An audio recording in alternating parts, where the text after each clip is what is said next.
good morning guys सबैजनालाई स्वागत छ मेरो च्यानलमा अनि hope you guys are doing very well अनि म पनि राम्रो गर्दैछु अनि आज चाहिँ छुट्टी 6 दिनपछिको स्ट्रेसपछि आज रिलिफ हुने दिन मेरो अनि यो दिनलाई अब कसरी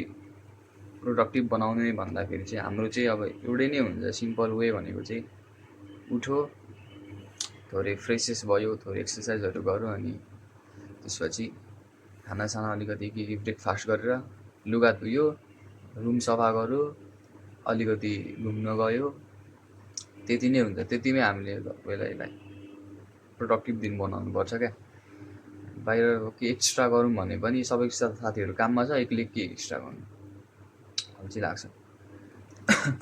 त्यही हो जति सक्दो यसलाई अलिकति राम्रो दिन बनाउने कोसिस गर्छु म पनि भर्खरै उठेको अहिले धेरै भएको छैन हिजो ढिलो सुतेर आज ढिलै उठेको म पनि त्यही हो आजको वेदर पनि ठिकै छ भनौँ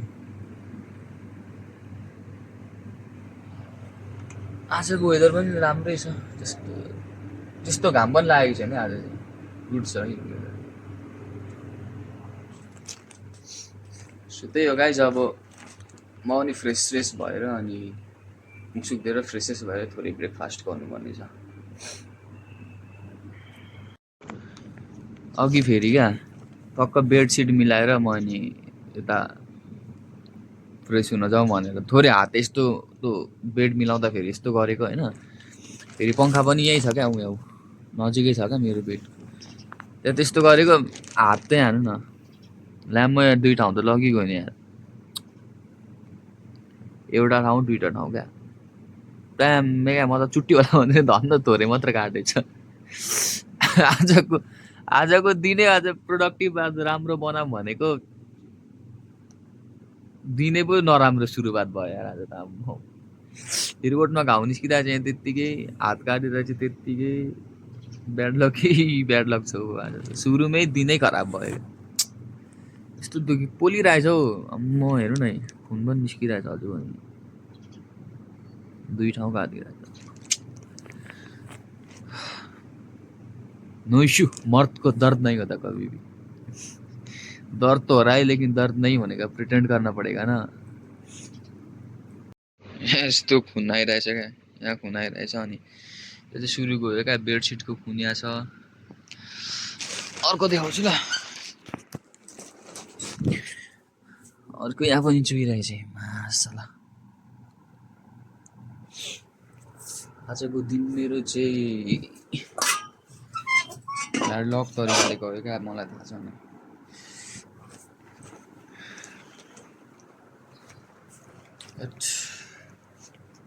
आज सबै काम गर्नु सकिँदैन होला यार लुगा धुनु भन्ने छ तर लुगा त वासिङ मेसिनमा धुइदिन्छु म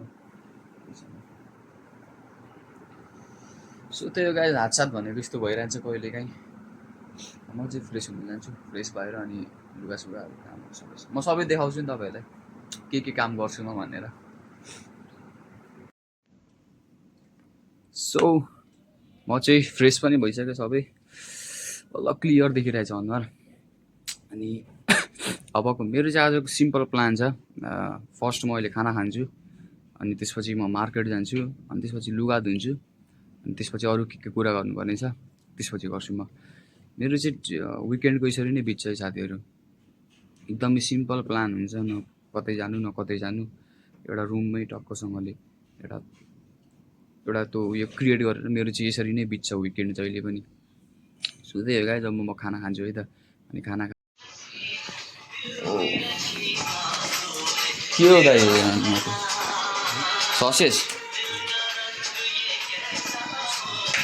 के को छ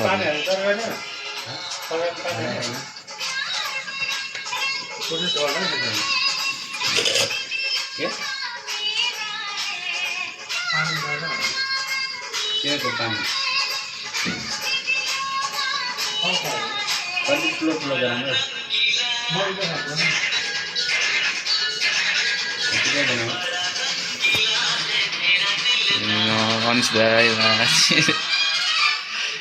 के छ दाइ गुड सो दाइ ब्लग हो मेरो त फेमस भइसक्यो दाइ म टिकटकमा यहाँ चाहिँ हाम्रो अर्को दाइ हुनुहुन्छ उमेश दाइ खतरा खाना बनाउँछ दाइ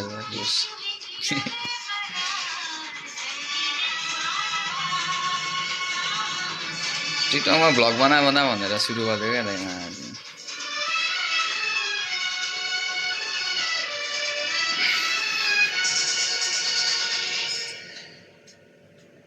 केटाहरू कति बजी आएको थियो आज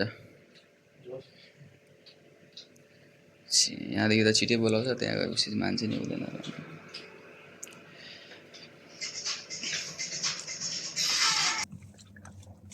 आउनु जानलाई चाहिँ 1.5 घन्टा लाग्यो मैले कहाँ रहेछ लोकेसन यो राउन्डबाट हो क्या लास्टमा त्यो रुम के यतातिर हो कि साइड कता छ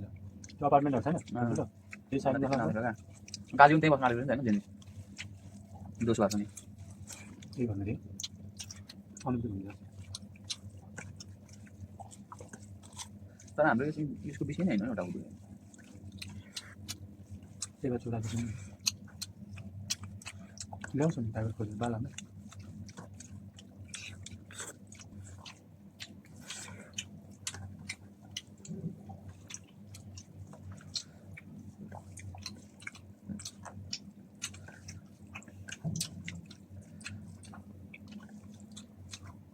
घरिघरि के झोक चढ्छ मोटिभेसन दिन्छ फेरि कहिले कम्पनीमा रिजाइन गरेर जानु हुन्छ अस्ति पनि त्यही भन्यो 1 वर्ष पुग्छ रिजाइन दिए अर्को कम्पनीमा जा भन्छ हौसला दिन्छ फेरि त्यसले एकछिन त भोलि नै गरेर दिनु कि अब रिजाइन जस्तो लागिसकेको थियो क्या 1-2 महिना अझै बनाएको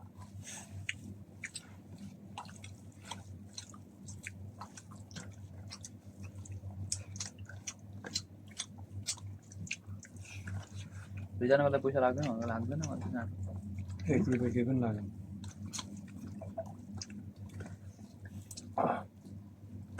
कि त उसले दिएर गएछ आशिषले त्यो तला भएको थियो त्यही होइन पहिला नुन्ने गरेको केटा 2 जना कि पो आशिष त्यो त पछिबाट फेरि तालाबमा गएको नि के भने मैले हामीसँग आएको केटा भने यत्रो रिजाइन दिइसक्यो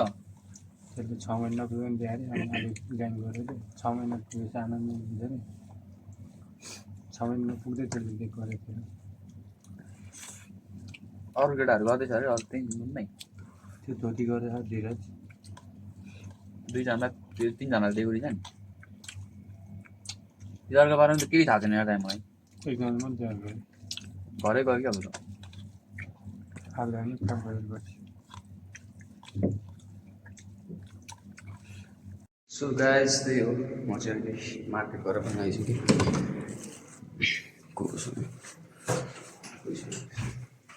एउटा स्याम्पू किन्नुपर्ने थियो अन्त अनि मार्केट पनि पुगेँ अघि के भयो भन्दा फेरि एकछिन भात खाएर ढल्किने भनेर भनेको सुती पठाएपछि फेरि लामै पाराले 1 घन्टा त त्यसै टाइम वेस्ट भयो अब के छ लुगा सुगा धुनुपर्ने छ म चाहिँ यसमा धुन्छु लुगा टक्क वासिङ मेसिन छँदैछ होइन यहाँ सुकाइदिइहाल्छ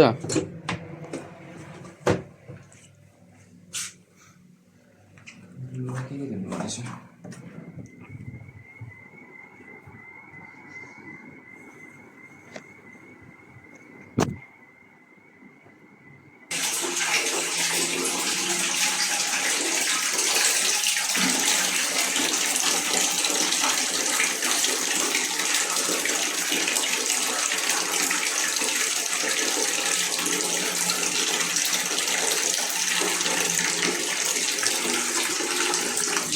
टमाटर को हाल्छु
सो मेरो लुगा चाहिँ धुल्दैछ अब लुगा यता धुल्दै गर्छ म चाहिँ यता अब किचन सफा गर्नु पर्यो किचन लास्टै फोर्छ क्या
मेरो चाहिँ लुगा अहिले धुइसक्यो अनि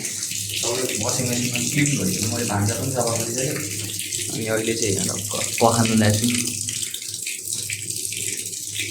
किचन देखाउँछु ल सिक्ने कस्तो दामी क्लिन हानिदिएको छु मैले किचन पनि यो चाहिँ भुइँको हो होइन अब धेरै राम्रो त अब एक्सपेक्ट नगर्ने यो किचनै अब बाहिरको कस्तो हुन्छ होइन चिकन स्टक गर्नु यो भाँडाकुँडा चाहिँ कसको हो कि यो अर्कै मान्छे घरको अनि मैले यो छुइनँ क्या मैले यो चलाइनँ भाँडाकुँडा चाहिँ अरू त सबै त मैले क्लिन हानिदिइसकेँ यता त कतै क्लिन गर्नु छ भने बोलाउनु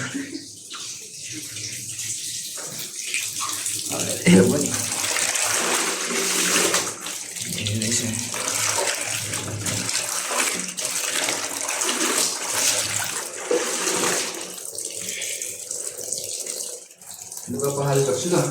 त्यसपछि म आउँछु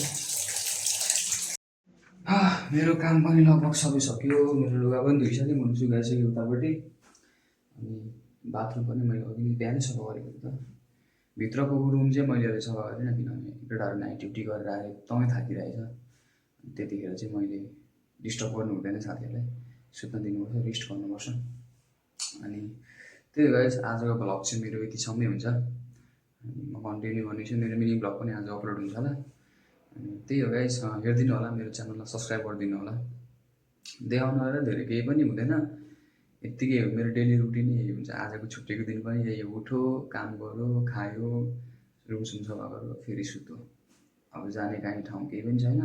केही गर्नु नै छैन सुतेर एक दिन पाएको छुट्टी सुतेरै जान्छ अनि त्यही हो गाइस अब कुनै दिन बाहिर साहिर गयो भने म पनि त देखाउने छु अनि भिडियोहरू हेर्दै गर्नु होला सब्सक्राइब गरिदिनु होला च्यानललाई इम्प्रुभ हुँदैछ राम्रो गर्दैछु अनि अब त्यति साह्रो पनि अहिले नलेज चाहिँ छैन